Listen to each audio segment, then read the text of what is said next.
동양인들? 동양인 피지컬이라고 해봐야 뭐 해봤자 아닐까? 내가 지금까지 봤던 동양인들은 다 작고 볼품 없었어. 그냥 작은 게 귀엽던데? 여기 훤칠한 키에 떡 벌어진 어깨를 가진 미군이 있습니다. 주변에 있는 동료들보다 2배는 커 보이는 이 미군에게 앞으로 무슨 일이 펼쳐지게 될까요? 안녕하세요. 저는 버지니아에서 군복무 중인 해리라고 합니다. 저는 할아버지, 아버지 모두 군인 출신이시고 집안에 군인이 굉장히 많기 때문에 어렸을 때부터 군인이 되는 것을 꿈꿔왔습니다. 또 미국은 군인에 대한 존경과 예우가 남다르기도 하고요.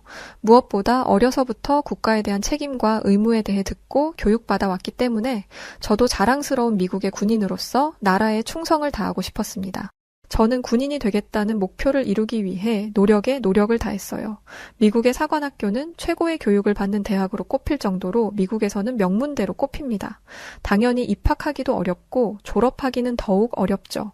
저는 최고 수준의 성적으로 사관학교에 입학했고 가족들에게도 자랑스러운 아들이 되었어요. 제가 매진한 것은 공부뿐만이 아니었어요. 신체적으로도 월등하고 싶었기 때문에 운동 능력을 키우는데도 힘썼습니다.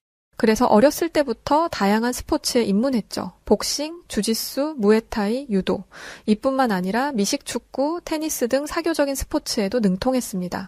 이 덕분에 다양한 사람들과도 친해질 수 있었고 신체적으로도 누구보다 월등한 능력을 갖춘 군인이 되었다 자신할 수 있어요.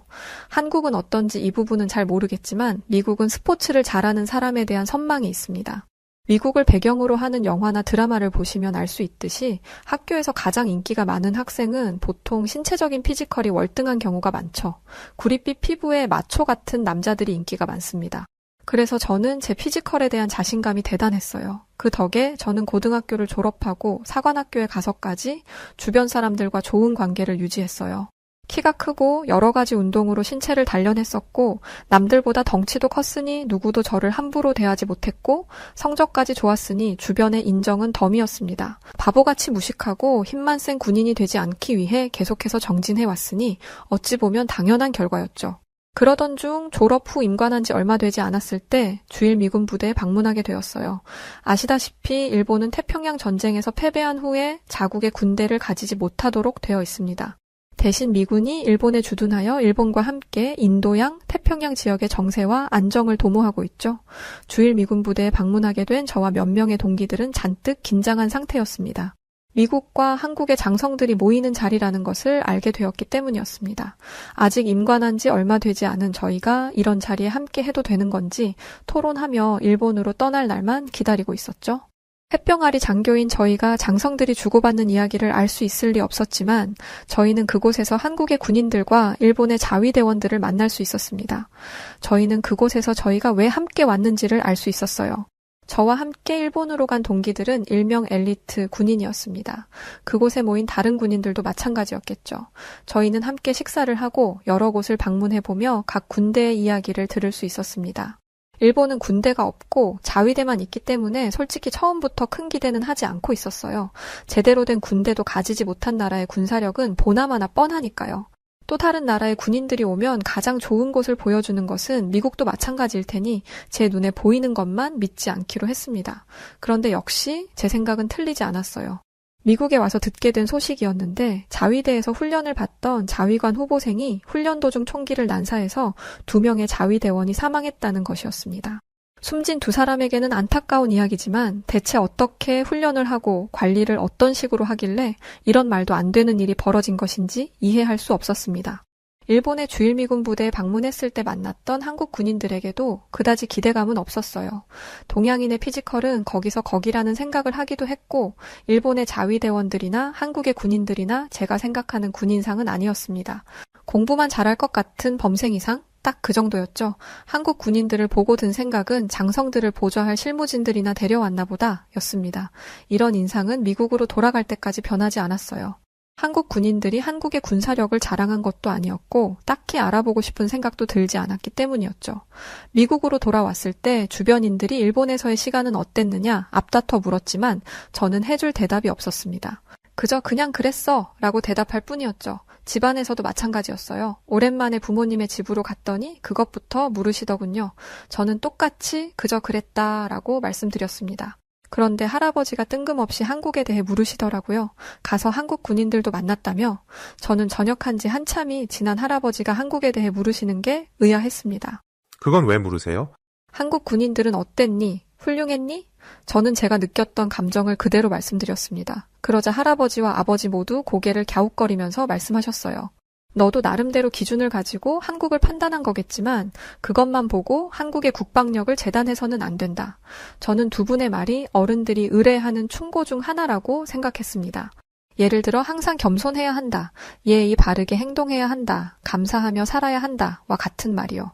두 분은 군인이시니 어떤 적이든 만만하게 생각해서는 안 된다는 의미로 말씀하시는 거라 생각했죠. 이후 제 머릿속에서 한국과 일본에 대한 생각은 새까맣게 지워졌습니다. 군사적인 이슈가 있었던 것도 아니고 훈련을 받고 군 생활에 적응하는데 정신이 없었거든요. 그렇게 시간이 지나 어느 정도 군인 생활에 익숙해졌을 때 주한미군으로 갈 사람을 뽑는다는 공지가 올라왔습니다.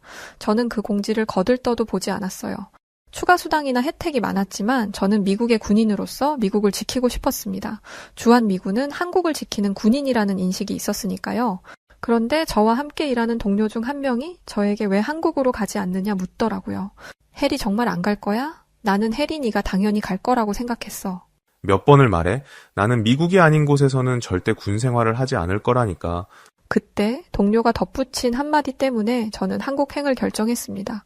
태권도 대회잖아. 대체 왜 안 간다는 거야? 거기서 평생 살라는 것도 아닌데. 태권도 대회가 있다고? 그것 때문에 지원자를 구하는 거였어? 동기는 기가 찬다는 듯 말했습니다. 뭐야, 제대로 보지도 않고 안 간다고 한 거야? 난 네가 당연히 갈 거라고 생각했는데 안 간다고 하니까 아주 의아했었어. 다시 한번 확인해 보니 정말 태권도 시합에 참가할 사람을 구하는 것이었더라고요. 당시 저는 태권도를 배운 지 1년이 조금 넘어가고 있는 상황이었습니다. 지금까지 수많은 운동을 섭렵해서 다른 운동에 도전해보고 싶은 마음이 있었거든요. 태권도는 지금까지 경험해보지 못한 스포츠였습니다. 물 흐르듯이 자연스럽게 이어지는 동작임에도 불구하고 그것들이 가지고 있는 파괴력이 대단했거든요. 특히 태권도의 발차기는 여러분이 생각하시는 그 이상의 힘을 가지고 있습니다. 그런데 이것이 한국에 대한 호감을 불러일으킨 것은 아니었어요. 제가 사랑하는 스포츠의 종주국이라는 것이 호감의 이유가 되기는 어려우니까요. 한 가지 예를 들자면 유도의 종주국은 일본이지만 세계에서 유도를 가장 잘하는 나라로는 프랑스를 꼽기도 합니다. 저는 군인이자 무도인으로서 현재를 사는 사람이며 무엇보다 실력을 우선하기 때문에 아무리 종주국이라 하더라도 실력이 부족하다면 인정할 수 없었어요. 그래서 시험해보고 싶었습니다. 태권도 종주국인 한국의 실력은 과연 어떠할지 보기로 한 것이죠. 물론 큰 기대는 없었습니다. 일본에서 만난 한국 군인들의 피지컬이나 외적인 부분이 저에겐 그 어떤 위협도 되지 않았으니까요. 그래도 태권도의 문화와 전통을 가장 진하게 물려받은 이들이니 무언가 배울 점이 단 하나라도 있을 거라 생각하며 저는 한국행을 결정했습니다. 한국으로 가는 동안 저는 2명의 군인들과 가까워졌는데 한 군인은 한국에 대한 안 좋은 시각을 가지고 있었고 다른 한 명은 호의적인 시각을 가지고 있었어요. 안 좋은 시각을 가지고 있는 군인은 한국에 대해 이런 평가를 내렸습니다. 우리 할아버지가 한국전쟁에 참전하셨었는데 할아버지가 보고 온 한국은 매우 더럽고 미개한 나라였다고 했어. 사람들은 오물이 묻은 손으로 밥을 먹고 미군 부대에서 뭐라도 조금 얻어먹으려고 다른 사람을 밀치고 밟기까지 했다고 하더라고. 좋은 시각을 가지고 있는 군인이 반박했습니다. 한국은 일본의 침략으로 황폐해져 있었고 그런 상황에서 전쟁을 겪은 거야. 우리는 전쟁을 직접적으로 겪어보지 못했기 때문에 전쟁터 한가운데에서 벌어지는 일들에 대해서 알지 못해. 그러니 전쟁을 겪은 사람들의 삶을 함부로 말하지 말았으면 좋겠어. 다른 군인은 비아냥거리며 말했습니다. 내가 아니고 할아버지가 알려준 거라니까. 전쟁에 참전했던 사람이 하는 말이랑 네 말 중에 뭐가 더 신빙성 있을까? 두 사람의 언쟁이 점점 심해져 갈 때쯤 저의 중재 덕분에 두 사람은 겨우 진정할 수 있었습니다. 저는 좋은 시각을 가지고 있던 군인에게 물었습니다. 너는 그럼 한국에 대해 잘 알고 있다고 생각해? 나도 잘 알고 있다고 말할 수는 없어. 하지만 한국이 한국전쟁 이후에 급속도로 경제 성장을 했다는 건 확실히 알고 있지. 이 말이 끝나자마자 겨우 진정시켜놨던 다른 군인이 또 비아냥댔습니다. 빈부격차 몰라? 세계 최강국인 미국에도 빈부격차 문제가 심각한데 그런 나라라고 다를 게 있겠어? 게다가 한국은 아직도 전쟁 중이잖아. 그렇게 불안정한 나라가 어떻게 강대국이 돼?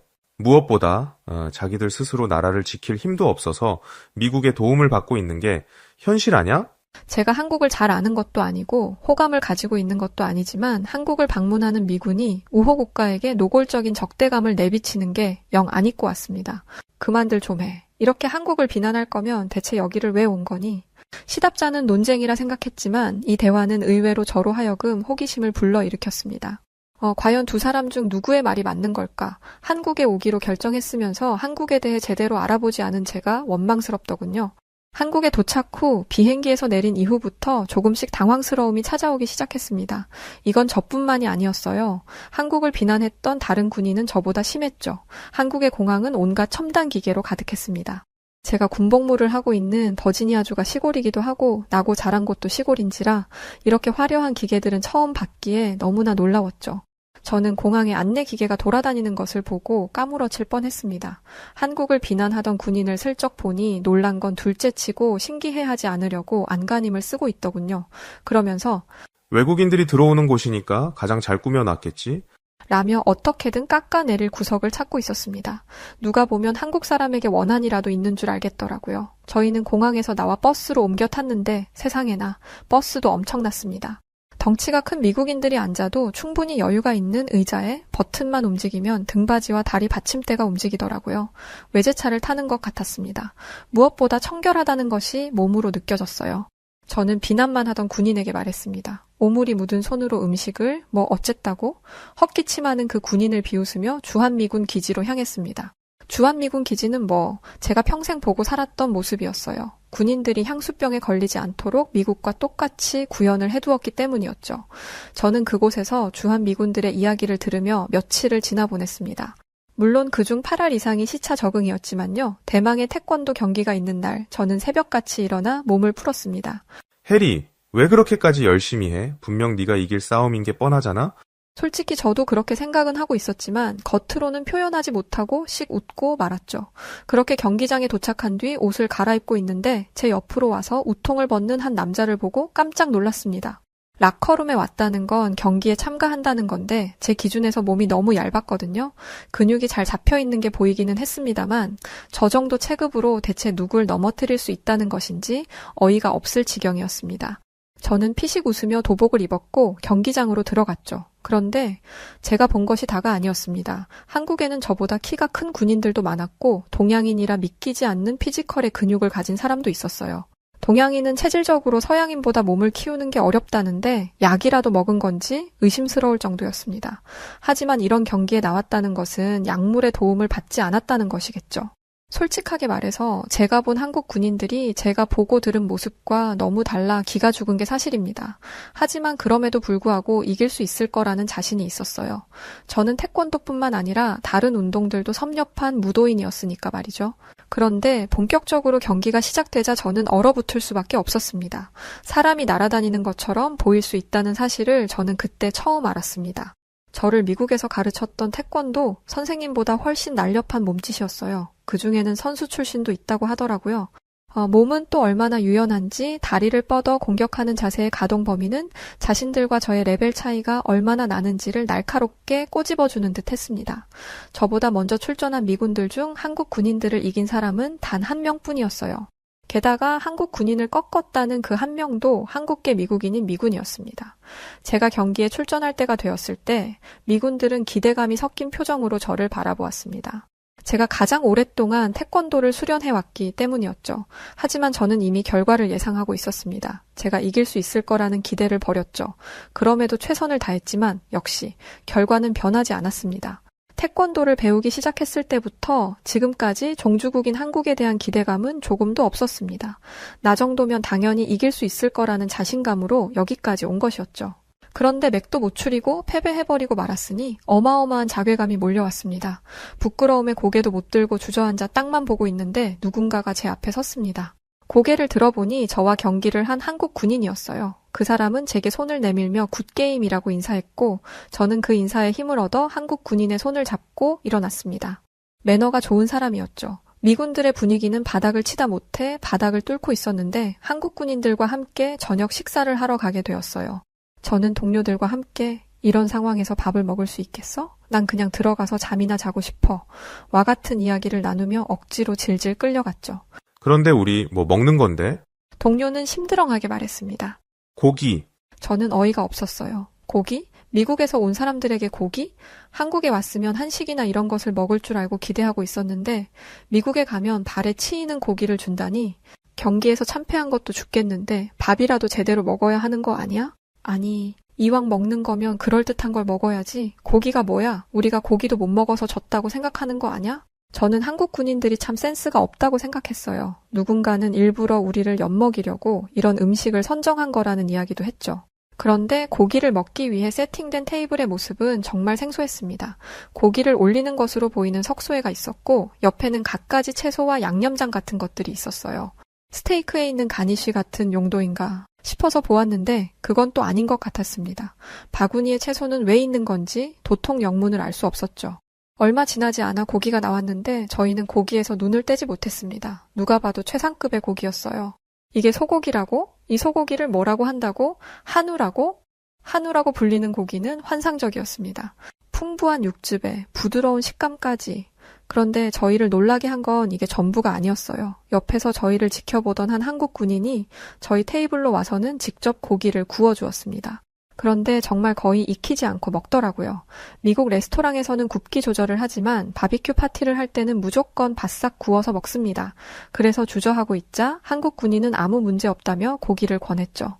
세상에, 이게 대체 무슨 맛이야. 이런 고기는 태어나서 한 번도 먹어본 적이 없어. 마스터 최, 대체 뭘 어떻게 한 거죠? 한국 군인은 먹을 거면 제대로 먹어야 한다는 것이 한국 사람들의 생각이기에 그대로 따랐을 뿐이라고 말했습니다. 그리고 저희에게 쌈이라는 걸 가르쳐 주었는데 저는 그렇게 포만감 있고 건강한 음식은 먹어본 적이 없었어요. 왜 저희는 고기와 야채를 함께 먹는 생각을 못했을까요? 모든 식사를 마치고 저희는 부른 배를 두드리고 있었습니다. 그런데 그때 저와 함께 경기를 했던 군인이 찾아왔어요. 그러고는 이렇게 말해주었죠. 태권도에 큰 관심이 있다고 들었습니다. 한국의 전통 무술에 관심을 가져줘서 고맙습니다. 여러 나라의 스포츠를 배워왔지만 이렇게 직접적으로 고마움을 표하는 경우는 흔치 않았습니다. 그래서 저는 물었어요. 태권도가 한국의 무예인 건 맞지만 이게 고맙다는 인사를 받을 정도인가요? 그 군인은 이렇게 말했습니다. 해리 씨도 알겠지만 한국은 아주 오래전부터 잦은 침략을 받아왔어요. 그래서 빼앗긴 것도 많았고 지킬 것 또한 많았죠. 그중 하나가 태권도예요. 우리 민족의 무예를 잃지 않기 위해 지금까지 노력해온 선조들 덕에 태권도가 세계적인 스포츠로 자리할 수 있었던 겁니다. 태권도는 우리에게 그런 의미예요. 저는 단순히 태권도를 스포츠로 여기지 않아요. 저는 태권도에 담긴 정신을 추구하는 것을 목표로 수련하고 있습니다. 저는 짧은 대화에서 많은 것을 느꼈습니다. 제가 얼마나 가벼운 마음으로 태권도를 대했는지 깨달았고 이런 마음으로 경기에 참가했으니 한국 군인들에게 지는 건 당연한 것이었다는 걸 알았죠. 저는 미국으로 돌아가기 전까지 남은 잠깐의 시간 동안 한국에 대해 더 많이 알아보았습니다. 군인으로서 한국은 정말 대단한 나라였어요. 그토록 많은 침략을 받았음에도 나라를 지켜냈고 그 과정에서 훌륭한 장군들과 군사들을 배출해냈더군요. 한국에 대해서 알아가면 알아갈수록 한국을 비난했던 군인을 찾아가 쥐어받고 싶은 심정이 들었습니다. 저는 언제가 됐든 기회가 생긴다면 주한미군으로 한국에 가볼 생각입니다. 한국이라면 제게 많은 가르침을 줄 것이라는 확신이 들어요. 한국에서 먹어본 한우의 맛도 잊히지 않네요. 그 환상적인 맛을 다시 느끼기 위해서라도 한국으로 가는 것을 서둘러야 할 것 같습니다. 자, 오늘은 미국 버지니아에서 군복무를 하고 있던 해리 씨가 주한미군 태권도 대회에 참가했다 겪었던 사연을 담은 이야기였습니다. 오늘의 사연 어떻게 들으셨나요? 사연을 읽다 보니 우리나라 태권도가 얼마나 대단한 전통 무예였는지 알 것 같더라고요. 그럼 지금까지 사연을 읽어드리는 여우튜브 송은지였고요. 끝까지 시청해주신 모든 분들 고맙습니다.